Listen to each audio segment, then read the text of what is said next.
Boa noite a todos. Eu cumprimento a amada igreja com a graça e a paz do nosso Senhor e Salvador Jesus Cristo. Amém? Motivo de alegria estar mais um domingo, dia do Senhor, tendo o grande privilégio de expor a sua palavra nesta noite. Antes de ler o texto, gostaria de pedir aos amados irmãos que estivessem orando pela minha família, que encontra-se enferma, especialmente meu filho, está bastante doente, há 2 dias vomitando bastante, né?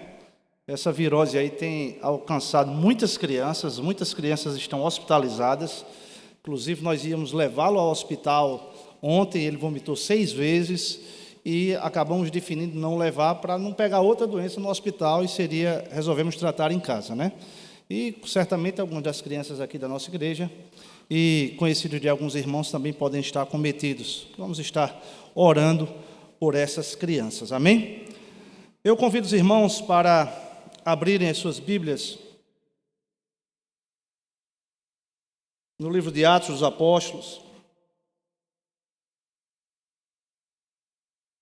Atos, capítulo 6. Atos 6, verso 8.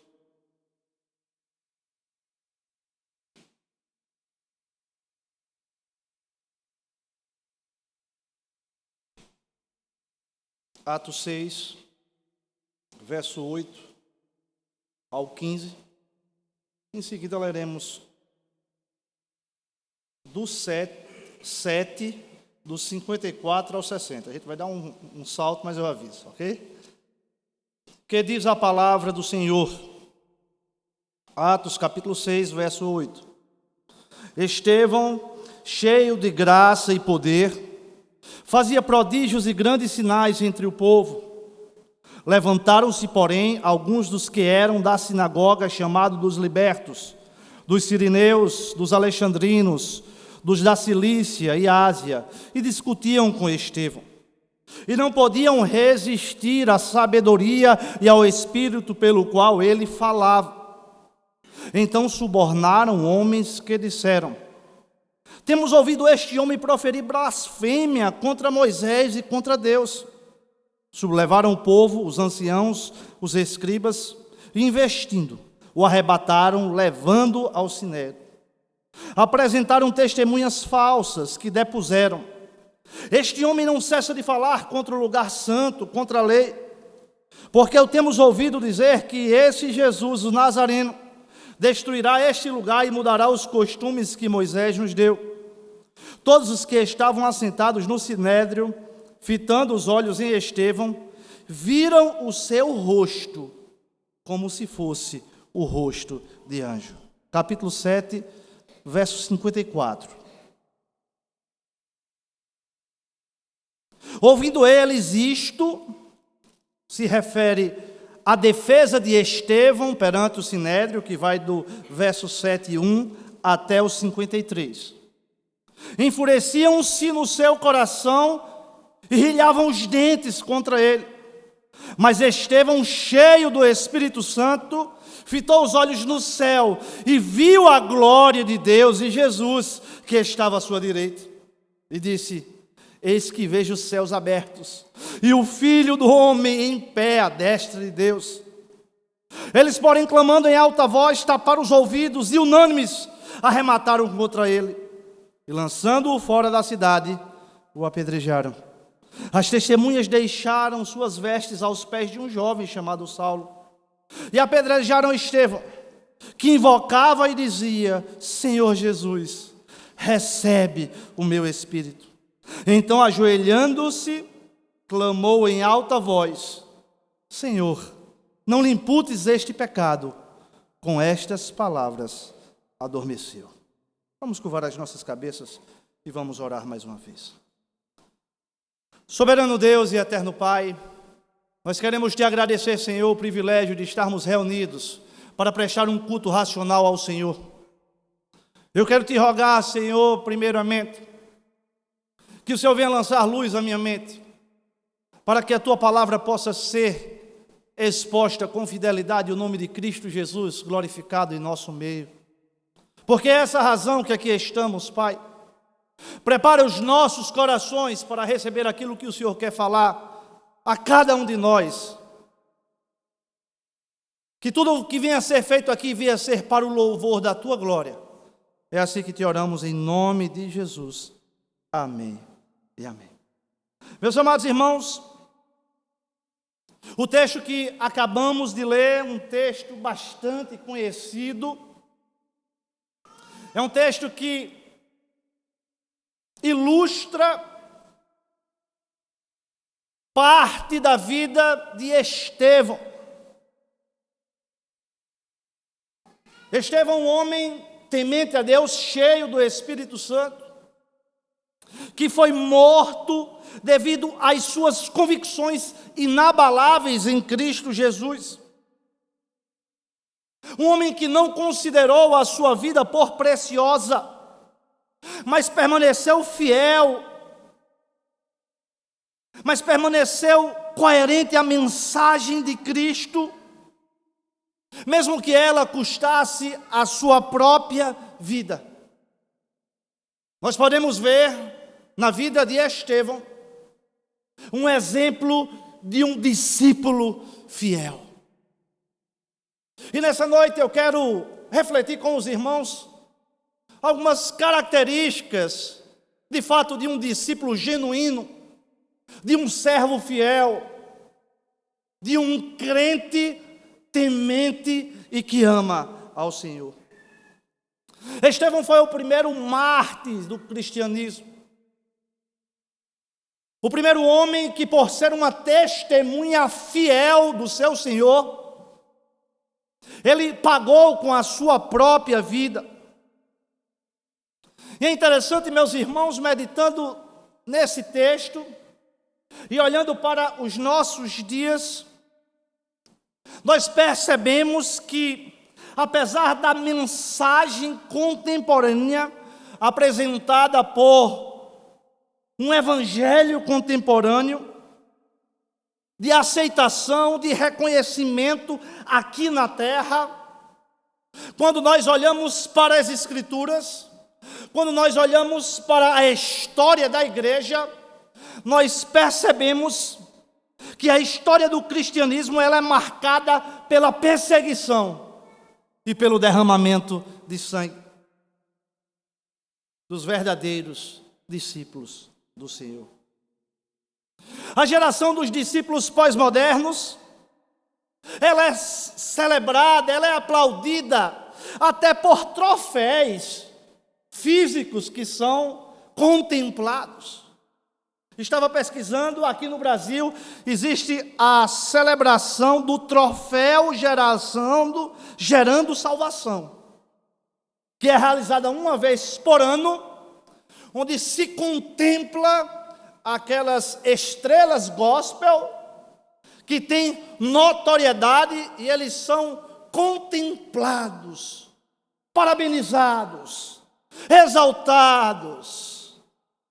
Mas quando nós olhamos para as Escrituras, nós percebemos que a história ela é completamente implacável.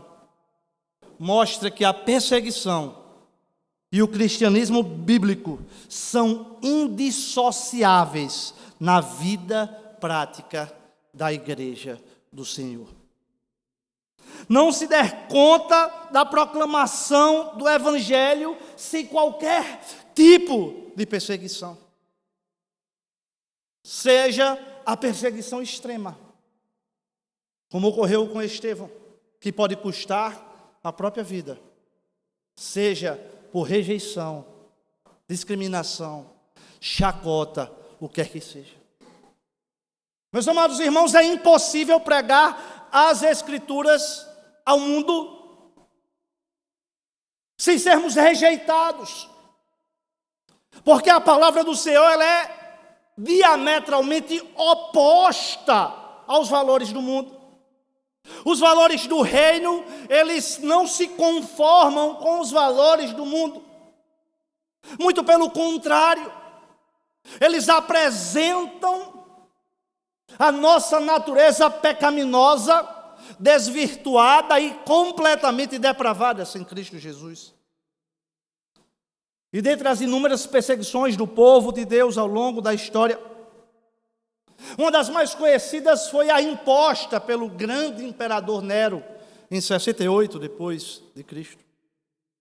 Houve um grande incêndio em Roma, onde esse incêndio se alastrou por aproximadamente 9 anos. E praticamente Roma inteira foi incendiada. Houve um grande prejuízo econômico. E por ironia do destino ou providência de Deus, apenas 2 bairros não foram atingidos nesse grande incêndio. Eram os bairros onde os judeus e os cristãos ali residiam. E em decorrência disso foi imputado a este grupo a autoria deste incêndio criminoso. E o imperador Nero, com uma mão de ferro, ele passou a perseguir e a matar os cristãos que ali estavam. Os atos de maior atrocidade que podemos imaginar foram realizados contra os nossos irmãos. Eles eram costurados com couro de animais, com peles de animais silvestres, e eram lançados aos cachorros ferozes, para serem completamente dilacerados. Outros eram vestidos com camisas untadas com cera e piche, e eram pendurados vivos nos jardins dos palácios do imperador. E se era ateado fogo, e aqueles cristãos, por não negarem a sua fé, eles tornavam-se verdadeiras tochas vivas, perecendo pela sua fé e por sua convicção. Muitos deles foram crucificados, incendiados vivos, lançados para serem devorados pelos leões e muitas vezes obrigados a duelar entre eles mesmos. A história nos aponta uma segunda grande perseguição em 81 depois de Cristo, sob o domínio do imperador Domiciano. Um imperador extremamente violento, que mandou que todos os descendentes da linhagem de Davi fossem executados e exterminados. Entre os numerosos mártires deste sanguinário imperador estava o apóstolo João, que a história mostra, e a tradição oral confirma que ele foi lançado numa grande redoma, um caldeirão com óleo fervente. E ele, de uma forma, creio eu, miraculosa, sobreviveu e foi exilado na ilha de Patmos. Ilha essa ao qual ele teve e recebeu a revelação de Deus mediante inspiração do Espírito Santo e escreveu o livro de Apocalipse. É interessante, meus irmãos, que Domiciano editou uma lei que dizia que nenhum cristão, uma vez trazido ante um tribunal, fique isento do castigo sem que renuncie à sua fé e à sua religião. De fato, era implacável essa perseguição. No mesmo período, o Inácio de Antioquia tinha sido designado para ser bispo naquela cidade, em lugar de Pedro. No entanto, por também professar a Cristo, ele foi entregue às feras para ser devorado. E antes de morrer, ele disse com muita convicção e com muita alegria em seu coração: agora começo a ser um discípulo. Nada me importa das coisas visíveis ou invisíveis, para poder somente ganhar a Cristo. Que o fogo e a cruz, que mandadas de bestas selvagens, que a ruptura dos ossos e a dilaceração de todo o corpo, e que toda a malícia do diabo venha sobre mim. Assim seja, se só puder ganhar a Cristo Jesus. Era uma convicção inabalável que só o Espírito Santo produz em nossos corações, que só a ação do próprio Deus em nós nos capacita para suportar tudo isso. De fato, esses foram os primeiros cristãos a geração de discípulos fiéis. Outra grande perseguição foi sobre o imperador Marco Aurélio em 162 depois de Cristo. Um fato muito conhecido pela história do cristianismo. Policarpo, venerável bispo de Esmirna, ele tentou escapar, ele tentou fugir da forte mão do Império Romano. E ele foi condenado a ser queimado em praça viva. E o procônsul pressionou, tentou persuadi-lo para que de fato ele negasse a Cristo. E o procônsul disse: jura e dar-te-ei a liberdade. Blasfema contra Cristo. Mas aquele homem, um discípulo fiel do Senhor, com as suas convicções inabaláveis diante da morte, ele disse: durante 86 anos tenho servido a Ele e nunca me fez mal algum. Como eu iria blasfemar contra o meu Rei, que me salvou e abraçou a morte sem negar a Cristo? Meus amados irmãos, é algo que é altamente incompreensível para a nossa geração gospel, que procura um evangelho de facilidades, que procura o bem-estar terreno, centrado em si mesmo, em seus deleites egocêntricos. Ouvir à luz das Escrituras Sagradas que a perseguição aos discípulos fiéis é fruto de uma promessa de Deus para os seus verdadeiros discípulos. Apesar de ninguém desejar, apesar de ninguém buscar esse deleite, ninguém em sã consciência quer ser perseguido, ninguém em sã consciência quer passar por todo esse sofrimento. Mas é inevitável que para os discípulos fiéis, que não negociam a mensagem da cruz, passarão em maior ou menor intensidade por provações. Mateus 24, 9, as Escrituras dizem: então sereis entregues à tortura e vos matarão. Serei odiados de todas as nações por causa do meu nome. O apóstolo Paulo, escrevendo a Timóteo, 2 Timóteo 3,12, ele diz: e também todos que piamente querem viver em Cristo Jesus padecerão perseguição. É algo inerente ao cristão que busca ser fiel e ser verdadeiro. E nós lemos no texto acerca de Estevão, um dos personagens mais proeminentes do Novo Testamento e protagonista do maior discurso, da maior pregação do livro de Atos dos Apóstolos. Estevão se destaca no início do surgimento da igreja cristã, quando começaram a surgir questionamentos, discussões, problemas, dificuldades de convivência devido ao crescimento da igreja primitiva. No início da formação da igreja cristã, surgiram sim acusações, problemas. E a principal acusação era de discriminação entre os próprios irmãos. Estava se questionando que as viúvas de origem gregas estavam sendo preteridas e esquecidas na distribuição de alimentos. Está lá em Atos 6, capítulo 6, verso 1. Com resposta para trazer uma solução a esse problema interno da igreja, os 12 apóstolos reuniram toda a congregação e apresentaram abertamente o problema e propuseram uma solução razoável. Que diz o texto sagrado em Atos 6,3: escolhei, pois, irmãos, dentre vós 7 homens de boa reputação, cheios do Espírito Santo e de sabedoria, aos quais encarreguemos desse serviço. Mas nós perseveraremos na oração e no mistério da palavra. Tal proposta agradou a todos. Então escolheram Estevão, homem cheio de fé e do Espírito, além de Filipe, Procópio, Nicanor, Timon, Parmenas e Nicolau.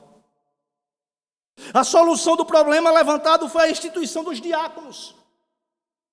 Queriam auxiliar e ajudaram no crescimento da igreja. No verso 7, o texto segue dizendo: e divulgava-se a palavra de Deus, de sorte que se multiplicava muito o número dos discípulos em Jerusalém, e muitos sacerdotes obedeciam à fé. Estevão estava profundamente envolvido em todo esse crescimento, especialmente na expansão da igreja de Jerusalém para Antioquia. E é interessante que o texto que lemos nos atesta que o seu testemunho e pregação era acompanhado de maravilhosas demonstrações de poder de Deus, que lhe havia sido concedido autoridade dos céus. Estevão, cheio de fé e de poder, fazia prodígios e grandes sinais entre todo aquele povo. Por causa da atividade cristã de Estevão, havia homens que se colocavam contra ele, que se opunham contra ele, mas ninguém conseguia deter a pregação de Estevão, porque ele era um homem cheio do Espírito Santo e cheio da sabedoria do alto. Então, eles contrataram homens perversos para testemunhar contra Estevão e acusá-lo de blasfêmia contra Deus e contra a lei de Moisés. E nós podemos ver, meus amados irmãos, que Estevão, ele é enviado para ser julgado pelo mesmo tribunal judaico que condenou Jesus à morte e pelas mesmas falsas acusações. Essa oposição trabalhava com base em mentiras, em subornos, não trabalhavam com a verdade. Mas é interessante, meus irmãos, que mesmo dentro desse contexto desfavorável de mentira, Estevão manteve a sua compostura perante o sinédrio e seus inimigos tiveram de reconhecer a sua santidade. No verso 15 o texto diz: fixando os olhos nele, viram o rosto como o rosto de um anjo. A intimidade de um discípulo fazia que o rosto dele resplandecesse a glória de Deus. Esse texto do Novo Testamento faz um paralelismo entre Estevão e Moisés, cuja face resplandeceu quando desceu do Sinai, após ter um encontro com Deus. A resposta de Deus de Estevão não representou uma tentativa de se livrar daquela perseguição ou do sofrimento. Pelo contrário, foi uma magnífica e esplendorosa confissão de sua fé em Cristo Jesus. Estevão estava fazendo um chamamento ao arrependimento e à fé em Cristo Jesus, o Messias esperado pelo povo de Deus. Porém, não davam ouvidos, e ousadamente Estevão os acusou de traidores e assassinos dos justos. Em razão disso, todos nós vimos o alto preço que Estevão pagou. Numa explosão de fúria, eles o atacaram, arrastaram para fora da cidade e os apedrejaram até a morte. Naquela época, meus irmãos, o texto nos fala que eles taparam os ouvidos e arremeteram unânimes contra eles. Naquela época, tapar os ouvidos era uma reação de repugnância, de blasfêmia, de rejeição àquilo que estava sendo falado e estava sendo pregado por Estevão. Estevão foi condenado sem existir qualquer processo formal. Inclusive, naquele período, o Sinédrio não tinha poderes legais para decretar a pena de morte. Estevão tinha plena convicção, em meio àquela situação, que ele estaria com Jesus, e ele publicamente se entregava a Cristo naquele momento. O verso 59 diz: apedrejavam, pois, Estevão, que orando dizia: Senhor Jesus, recebe o meu espírito. E, meus amados irmãos, quando olhamos para esse texto, olhamos para a vida de Estevão, observamos o seu heroísmo, a sua coragem diante de todos os seus oponentes. e ao mesmo tempo uma atitude amorosa diante dos seus inimigos. Tudo isso faz dele um modelo digno de um discípulo fiel, um obreiro efetivo, um verdadeiro mártir do cristianismo que inspira muitos até os nossos dias. E à luz do texto que acabamos de ler, meus irmãos, eu quero meditar algumas características de um verdadeiro discípulo fiel do Senhor. O texto fala que tal proposta agradou a todas, de escolher os diáconos. Então escolheram Estevão, um homem cheio de fé e do Espírito Santo. No verso 55 diz: mas ele, estando cheio do Espírito Santo, fixou os olhos no céu e viu a glória de Deus e Jesus que estava à direita de Deus. A primeira característica, à luz do texto sagrado que lemos, de um verdadeiro discípulo de Cristo, é ser um homem, uma mulher, cheia do Espírito Santo de Deus. Quanto mais intimidade com Deus, temos a oportunidade de sermos mais cheios do Espírito. E quando nós estamos cheios do Espírito, nós somos capacitados pelo próprio Deus para enfrentar as situações mais adversas da nossa vida. E são nesses momentos que nós podemos ver a glória de Deus se manifestar sobre as nossas vidas, trazendo firmeza e coragem para perseverarmos, testemunhando a Cristo Jesus em meio às adversidades. Em meio à tempestade fustigante no salão do Sinédrio, Estevão permanece sereno e confiante no Deus soberano que governa todas as coisas, inclusive a sua própria vida. Como temos, meus amados irmãos, nos comportado em meio às perseguições? Estevão não vislumbra o aqui e agora, o que poderia acontecer com ele. Estevão, ele vislumbra a glória de Deus. Ele tinha conhecimento o que ele estava disposto a pagar. Estevão sabia das consequências. Meus amados irmãos, mas um homem e uma mulher cheio do Espírito Santo de Deus, ele está disponível e disposto a fazer absolutamente tudo que venha promover a glória de Deus. Ele está disposto a entregar a sua própria vida. E como discípulos cheios do Espírito Santo, nós devemos viver, servir e testemunhar no mundo, sem contudo nos contaminar pelo mundo. Não devemos preservar a nossa santidade fugindo do mundo, nem sacrificá-la nos conformando com o mundo. Meus irmãos, nós devemos de fato ser luz do mundo, luz da terra e sal do mundo. Nós devemos fazer a diferença em todos os ambientes onde nós estamos. Nós devemos de fato testemunhar a Cristo. E somente cheios do Espírito Santo nós teremos a ousadia de assim agir em todos os ambientes que nós passarmos e que nós estivermos inseridos.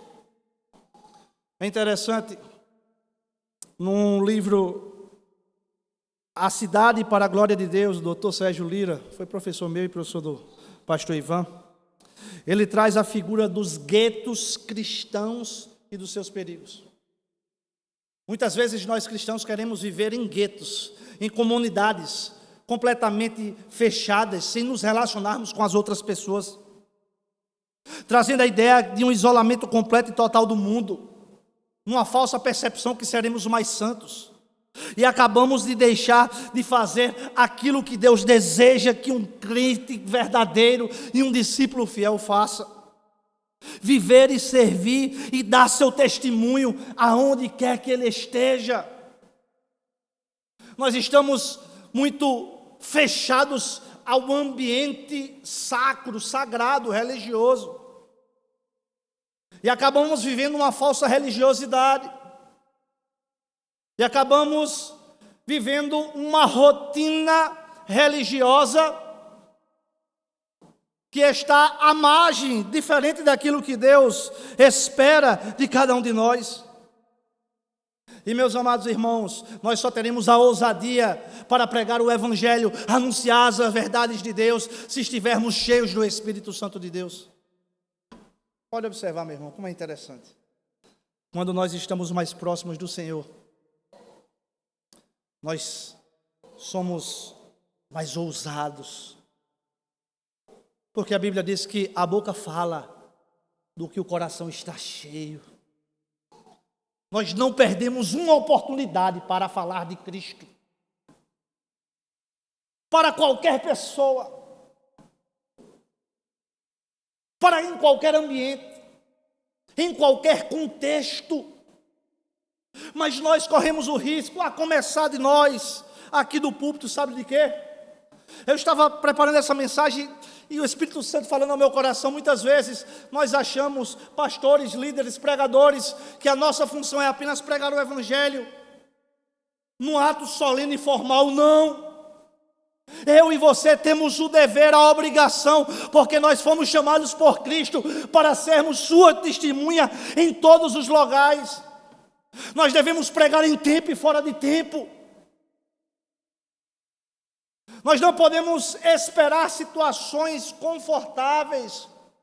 Às vezes, muitos de nós temos a oportunidade, mas a gente fica, não, acho que agora não vou ser inconveniente não, acho que agora não é o momento. Você está achado como aquele crente chato. E muitas vezes, nós perdemos as únicas oportunidades que Deus nos deu para levar uma palavra de vida eterna para aqueles que estão caminhando a passo largo para a perdição. Como os discípulos fiéis, estamos mesmo cheios do Espírito Santo? Somos controlados pelo Espírito Santo? Ou quem dirige as nossas decisões? São as nossas inclinações carnais e pecaminosas. Estamos cheios do Espírito Santo ou de egocentrismo, de egoísmo, de carnalidade, de ressentimentos, aprisionados a picuinhas, a disse-me-disse de igreja, porque o irmão falou isso, o irmão falou aquilo, fazendo contenda. A Bíblia diz que quem não ajunta espalha. Nós não temos tempo de coisas pequenas, meus irmãos. Sempre teremos diferenças. Nas relações interpessoais, o próprio Cristo havia discípulos que eram mais próximos que ele. Nós temos de ter um foco, de fato, de buscarmos sermos discípulos fiéis ao Senhor. E nesta noite, a partir de mim, eu gostaria de nos convidar para seguir ao exemplo de Estevão e a cada dia mais sermos mais cheios do Espírito Santo de Deus e realmente fazermos a diferença na vida das pessoas e nos tornar um verdadeiro discípulo fiel de Cristo. Meu irmão, uma pessoa que é dominada pelo Espírito Santo de Deus, cheia do Espírito Santo de Deus, ela não precisa de apresentação, ela não precisa de carteirada, de dizer que é isso ou que é aquilo. A pessoa que é cheia do Espírito Santo de Deus, quando ela chega no ambiente, o ambiente é tomado da presença de Deus. A atmosfera do ambiente é transformada pelo poder da glória de Cristo. Uma pessoa cheia do Espírito Santo, ela nunca se colocará diante de ninguém com superioridade. Não. Eu particularmente tenho muito medo, pastor Ivan, e muita restrição aos paladinos da santidade. Eu não estou aqui querendo dizer que nós não devemos ser santos. Que o próprio Cristo nos exorta para sermos santos, para sermos a conformidade de Cristo, sermos semelhantes a Ele. A minha restrição são com os sepulcros caiados, que muitas vezes estão no meio dos nossos arraiais, que por fora têm uma boa aparência, querem demonstrar uma pseudo-espiritualidade, que querem espiritualizar tudo, mas que por dentro estão cheios de ossos de toda a imundícia. O verdadeiro discípulo de Cristo não pode ser como o sepulcro caiado. Ele tem de ter a sua essência, ele tem de ter a sua vida, ele tem de ter o seu ser para a glória de Deus. Meus amados, o verdadeiro discípulo, ele não é discípulo de Cristo apenas no âmbito da igreja. O verdadeiro discípulo, ele se dispõe para o pastor, para a liderança, para o conselho da igreja, para auxiliar os irmãos. Mas ele é bênção na igreja, mas ele é um marido abençoado na sua casa. Ele é um filho que serve aqui no altar do Senhor, entoando hinos de exaltação a Cristo. Mas ele é um filho obediente, que se submete aos seus pais, às lideranças. O verdadeiro discípulo de Deus, ele é uma bênção no trabalho, na igreja, mas também é uma referência no seu trabalho. Porque um verdadeiro discípulo de Cristo, ele é governado pelo Espírito de Cristo. Quando nós estamos cheios de Cristo, nós queremos levar as pessoas a Cristo. Quantas pessoas, eu e você, apresentamos o Evangelho do Senhor nesse ano? Quantas pessoas nós conduzimos ao Evangelho? Nem eu nem você temos poder para converter ninguém, mas nos foi dada uma ordem: ide e pregai o Evangelho a toda criatura. De quem você está falando? O que nós estamos anunciando? Uma segunda característica de um verdadeiro discípulo de Cristo: em primeiro lugar, ser cheio do Espírito Santo. Em segundo lugar, ser um discípulo conhecedor da palavra de Deus. Do verso do capítulo 7, do 1 ao 53, que eu não li, Estevão profere um longo e articulado discurso, fazendo uma retrospectiva da história da redenção e deixando claro que era inocente das acusações contra eles que estavam sendo imputadas. Em toda a sua argumentação, Estevão demonstra ser um profundo conhecedor das Escrituras. Alguém que conhecia os grandes feitos de Deus na vida do povo e na vida de Israel. Estevão era um profundo conhecedor das Escrituras e da história do povo de Israel. E eu e você somos um grande conhecedor de quem? Da vida alheia? Da novela da Globo, que só ensina desgraça? Do Big Brother Brasil? O que é que nós conhecemos? Como grande conhecedor da palavra de Deus, Estevão virou o jogo. Ele estava sendo acusado e ele passou a mostrar a verdade, expondo as Escrituras.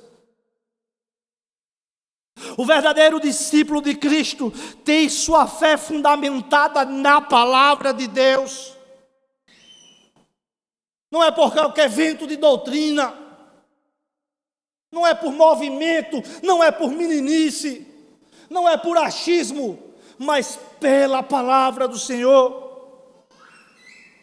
Pedro declara a Jesus: tu tens a palavra de vida eterna, e nós temos crido e conhecido que tu és o Santo de Deus. Igreja do Senhor, é impossível nós sermos discípulos fiéis de Cristo sem conhecermos a sua palavra. Pois foi através das Escrituras que Deus se revelou ao seu povo. E revelou ao seu povo aquilo que Ele espera de nós. É na Bíblia que nós teremos a oportunidade de conhecer a Deus e a sua vontade para as nossas vidas.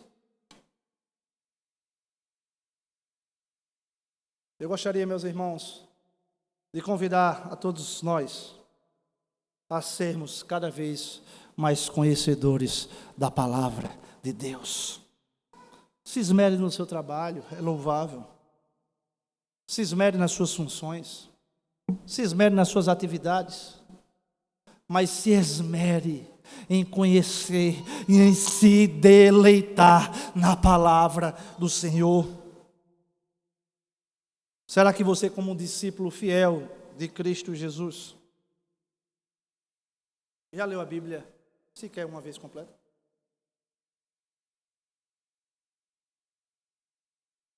O brasileiro, em média, gasta 4 horas e 50 minutos no Zap rede social. E nós estamos incluídos nisso, viu, meus irmãos? Não vamos ser hipócritas. Será que a gente consegue gastar 1% desse tempo meditando nas Escrituras? Será que nós estamos diante de uma geração, meus irmãos? Eu estive pesquisando, uma criança de 7 anos de idade, pasme, elas têm mais informações que o imperador romano tinha no auge do Império Romano. Uma criança de 9 a 10 anos tem mais informações do que Platão, um dos maiores pensadores e filósofos da história, em toda a sua vida. Nós nunca tivemos, meus irmãos, tanta facilidade em termos da palavra de Deus. É revista e atualizada, é revista atualizada, corrigida, é nova tradução na linguagem de hoje, é vida, é o que você imaginar. E nós nunca tivemos uma geração tão analfabeta biblicamente como temos vivido. Nós somos privilegiados em termos de uma nação onde temos acesso a tanto material, a tantos recursos. Temos uma igreja onde o pastor é comprometido com o estudo das Escrituras, onde oportuniza aos membros a estudarem, a crescerem na graça e no conhecimento do Senhor. Onde existe uma escola bíblica que se ensina a verdade.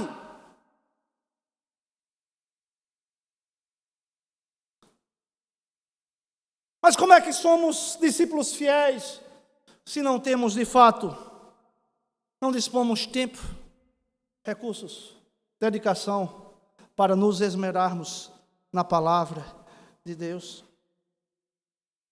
E quero fazer um incentivo e ao mesmo tempo um alerta. Me permita, pastor Ivan.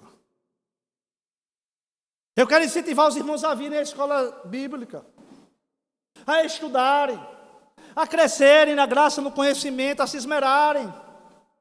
Pastor Ivan sempre está à disposição, os irmãos que estão os auxiliando.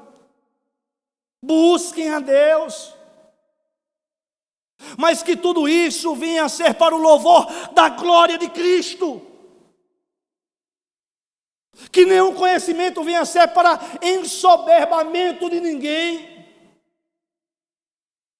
Que nenhum conhecimento venha a ser para massagear pseudos discípulos ególatras que querem se colocar numa posição de superioridade e humilhar um irmão que está novo na fé. A teologia é algo maravilhoso. se de fato ela for explorada e buscada para a glória de Cristo. Atentem bem, seja um bom teólogo, porém, seja um extraordinário discípulo de Cristo. De nada adianta ser um grande conhecedor. De nada adianta a ortodoxia sem a ortopraxia. Será uma árvore frondosa, mas estéril, que não produz frutos, que não se assemelha a Cristo. Ortodoxia sem ortopraxia é pura vaidade e nos distancia de Cristo, nos fazendo ególatras e soberbos. A teologia reformada é algo tremendo e envolvente. Mas se não estivermos atentos, se não estivermos muito quebrantados e com a consciência da nossa pequenez diante do Criador dos céus e da terra, por o menor conhecimento que venhamos adquirir, o nosso velho homem quer crescer e quer se colocar numa posição de superioridade. Certa vez, um homem querendo fazer uma intriga com 2 homens de Deus, a maioria aqui conhece essa história, perguntaram a George Whitefield, um calvinista de carteirinha, se ele achava que veria John Wesley, um arminiano de carteirinha, no céu. E ele, com muita serenidade, olhou para aquele homem que estava querendo fustigar uma discórdia por um debate teológico, e ele disse: temo que não, para a surpresa daquele homem. Mas ele prosseguiu dizendo: ele estará tão perto do trono eterno e nós tão distantes que quase não veremos ele. Após a morte de Whitefield, uma mulher assistia um sermão de John Wesley e ao término se achegou a ele e perguntou se ele acreditava que veria Whitefield no céu. No que ele respondeu: não. Então ela ia se despedindo com o discurso: achei mesmo que o senhor diria isso. Quando John Wesley replicou: espere, senhora, quando eu chegar no céu, Whitefield estará tão perto do trono que um pobre pecador como eu nunca conseguirá obter um vislumbre da sua presença. Meus amados, a teologia é algo tremendo, mas não vamos deixar que questões secundárias, que questões acessórias venham se transformar numa guerra e num apartheid dentro das nossas igrejas. Todos sabem que esta igreja é uma igreja confessional. É uma igreja que abraça uma confissão e um catecismo e tem a oportunidade de conhecer, inclusive antes de ingressar. E eu recomendo que todos façam. Mas que algumas questões não possam se tornar embaraços para a nossa caminhada e para nos tornarmos uns discípulos mais fiéis ao Senhor. Em terceiro lugar, terceira característica de um discípulo fiel do Senhor é ser um discípulo cheio de esperança, amor e contentamento em Cristo. Estevão, no momento mais crucial da sua vida, ele coloca todas as suas esperanças em Cristo. É nesse momento que Estevão vê os céus abertos e o Filho do Homem em pé à destra de Deus Pai. Meus irmãos, sem esperança não há condições de realizarmos a obra que o próprio Cristo nos confiou. Sem esperança nós perdemos o gosto pela vida em meio às dificuldades, em meio às tribulações. Sem esperança a nossa vida perde o sentido. Sem esperança nós não conseguimos triunfar em meio às adversidades. O autor aos Hebreus, ele fala: sem fé é impossível agradar a Deus. Como discípulos de Cristo, em quem temos depositado a nossa fé e a nossa esperança. Meus irmãos, é interessante que a nossa fé é tão capenga. Basta um telefonema para todas as nossas convicções, muitas vezes, ir embora. Basta apenas uma notícia. Basta apenas algo sair do nosso aparente controle. Que muitas vezes a nossa fé é arrebatada pelo inimigo. E muitas vezes nós esquecemos o que Deus fez no passado, está fazendo no presente e o que nos prometeu no futuro. E nós tiramos o foco de Cristo e começamos a olhar para a adversidade.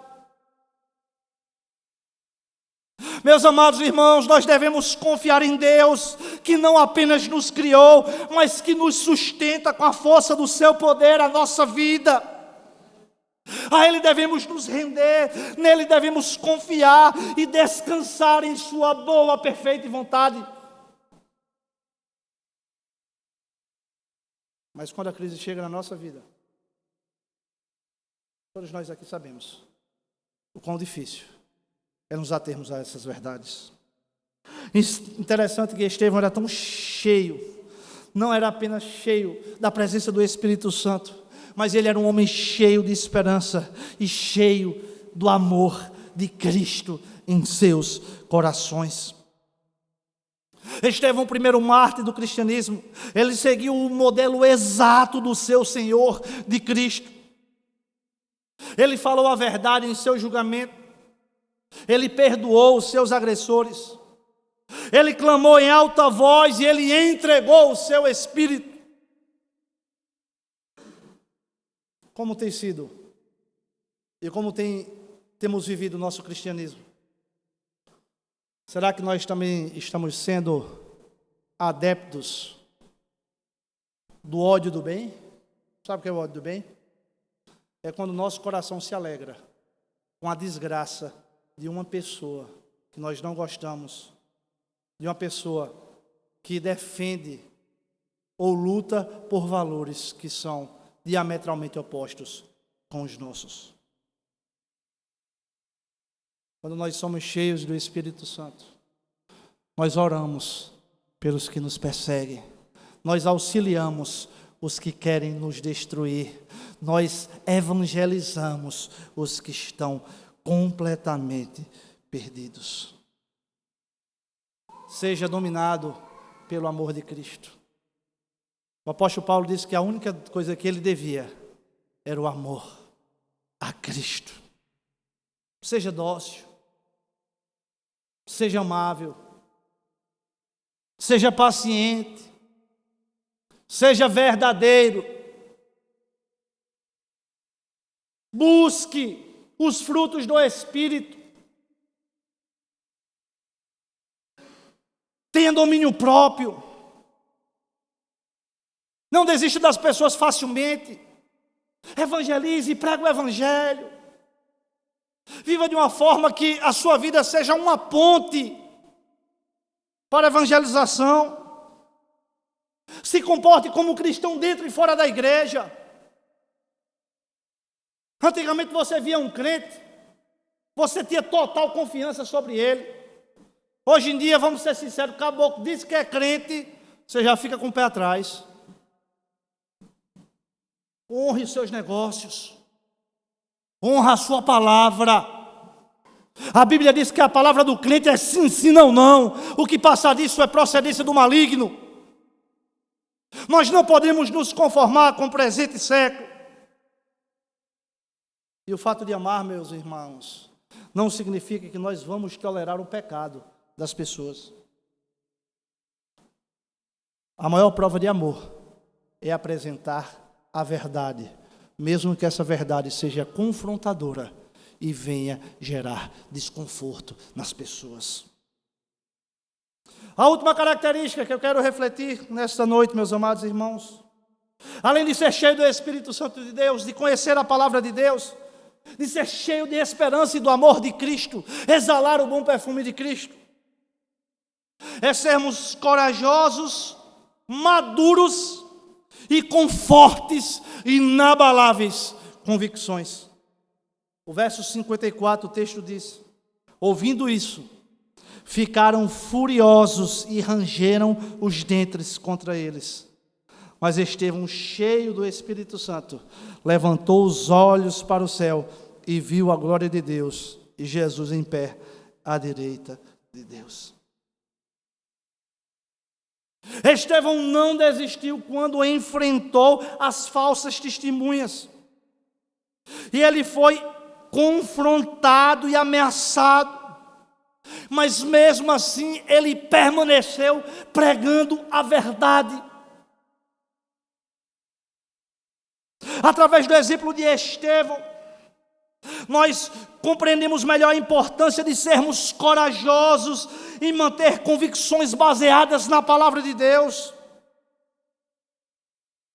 Nós não devemos defender aquilo que nós achamos, as nossas opiniões, o nosso achismo.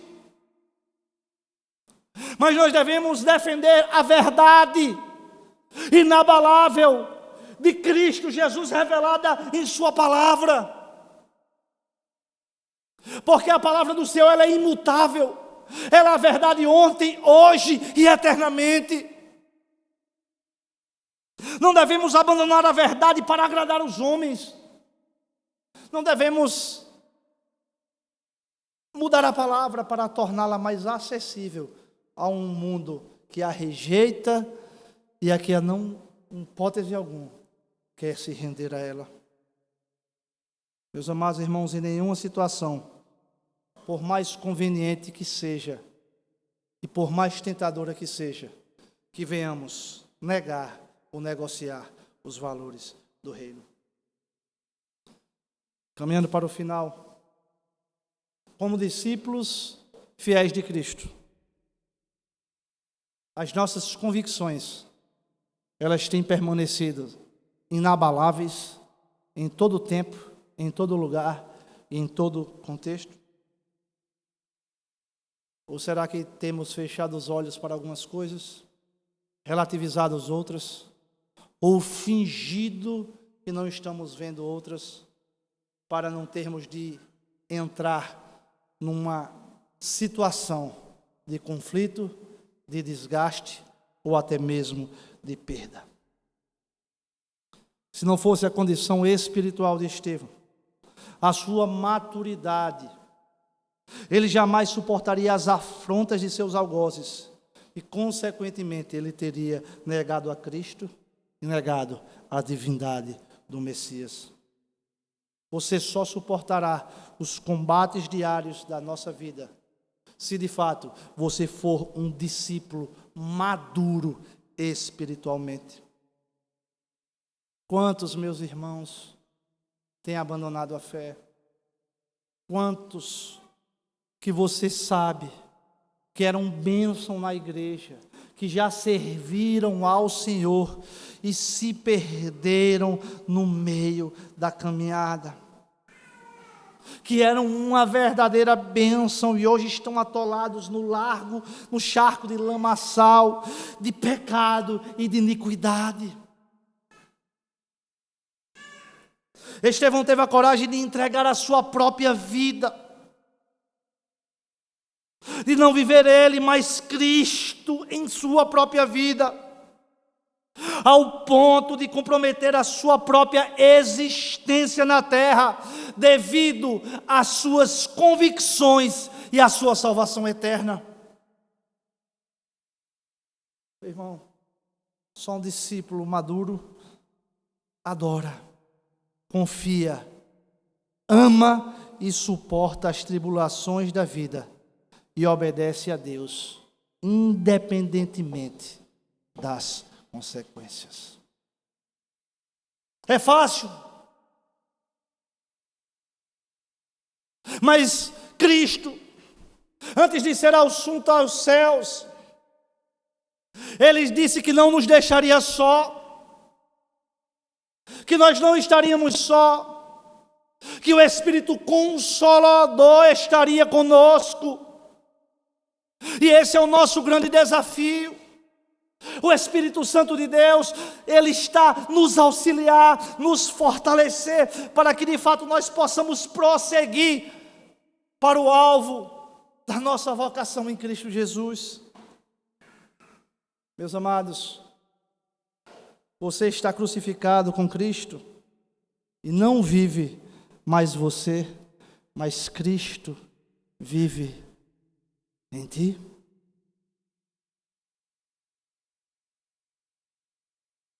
Reflita honestamente. Pense como anda a sua vida.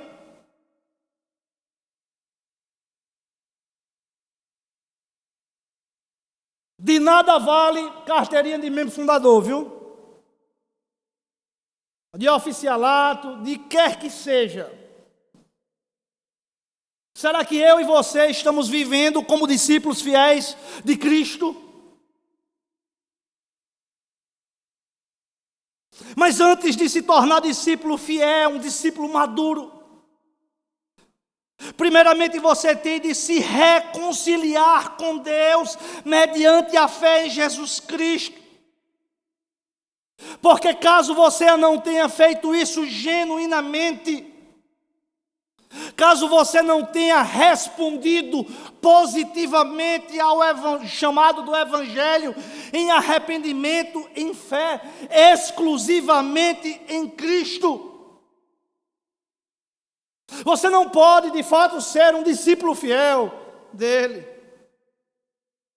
Porque as Escrituras dizem, porque há um só Deus e um só mediador entre Deus e os homens, Jesus Cristo, o homem. E eu não sei se você nos visita pela primeira vez, eu não sei se você já visitou alguma igreja, eu não sei se de fato você já ouviu o Evangelho, mas todos nós necessitamos reconhecer a nossa incapacidade de nos reconciliarmos com Cristo e salvar-nos a nós mesmos pelos nossos méritos, pelos nossos feitos, ou até mesmo por qualquer religião, inclusive a protestante. A Bíblia diz que todos pecaram e estão destituídos da glória de Deus. Todos nós infringimos a lei de Deus diariamente. Todos nós somos transgressores. E Deus, sendo justo e santo, era necessário Ele castigar cada um de nós pelos nossos pecados e nos separar eternamente da sua comunhão. E nada que eu e você viéssemos fazer era suficiente para nos reconciliar com Deus. Sendo assim, todos nós estamos no caminho da morte e condenação eterna. Essa é a verdade de todos nós sem Cristo. Mas Deus, em seu infinito amor, Ele providenciou um substituto para nos reconciliar com Deus. Ele enviou o seu Filho Jesus Cristo, que habitou nessa terra, que cumpriu plenamente a lei de Deus. Em razão disso, Ele possui méritos. E de forma voluntária Ele se entrega na cruz do Calvário. Porque era necessário se pagar o preço. Era necessário para ser cumprida a justiça de Deus. E Ele verteu o seu próprio sangue para nos redimir dos nossos pecados. E para que todo aquele que nele crê não pereça, mas tenha vida eterna. Mediante a fé em Cristo Jesus, os méritos de Cristo são imputados em nossas vidas. E os nossos pecados são lançados na cruz do Calvário. E o nosso escrito de dívida é cravado. E nós somos reconciliados diante de Deus Pai e nos tornamos filhos. E a partir daí, nós iniciamos a nossa trajetória de discípulos. Eu não sei, meus amados, se você alguma vez na sua vida já respondeu de forma positiva ao Evangelho. Mas você pode estar aqui nessa noite, e se você ouviu a palavra do Senhor, e o Espírito Santo alcançou o seu coração, se arrependa dos seus pecados e creia que a salvação só em Cristo Jesus. E a partir de hoje, torne-se um discípulo de Cristo e venha se alegrar na paternidade de um Deus Pai amoroso, de um Deus Pai que cuida das nossas vidas, de um Deus Pai que zela por cada um de nós. E a você que é um cristão genuíno, mas que não tem vivido como um discípulo, lembre-se do que o apóstolo Paulo disse, escrevendo aos Romanos, capítulo 6, verso 4.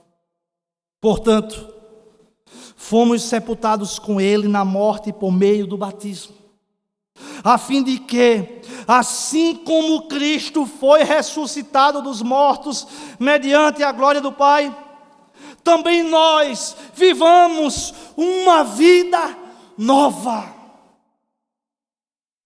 Um verdadeiro discípulo, a sua vida é permeada por uma novidade. As coisas velhas ficaram no passado, e em Cristo, eis que tudo se fez novo. Um discípulo genuíno, ele não pode viver escravizado ao pecado, praticando a vontade da carne, dos pensamentos e agindo de acordo com os desejos pecaminosos do seu coração. Se de fato você é um discípulo genuíno, Deus lhe uniu a Cristo para que andasse em novidade de vida, para que levasse uma vida diferente, seja dentro da igreja, seja no seu trabalho, seja com o seu cônjuge, com os seus filhos, em todos os ambientes. Que de fato nós viemos fazer a diferença nessa geração corrompida. Que de fato Cristo venha resplandecer em nossas vidas, apesar de quem somos. A minha oração nessa noite é que de fato possamos viver uma nova vida em Cristo Jesus. Vivermos de forma digna do Evangelho. Vivermos para a glória de Deus como discípulos fiéis. Que tudo o que foi dito aqui nesta noite seja guardado no meu e no seu coração. E quando sairmos daquela porta, de fato, possamos refletir em que tipo de discipulado tem sido conduzido a nossa vida. Que tipo de cristãos nós temos sendo diante de Deus. Vou convidar para ficar em pé e vamos orar.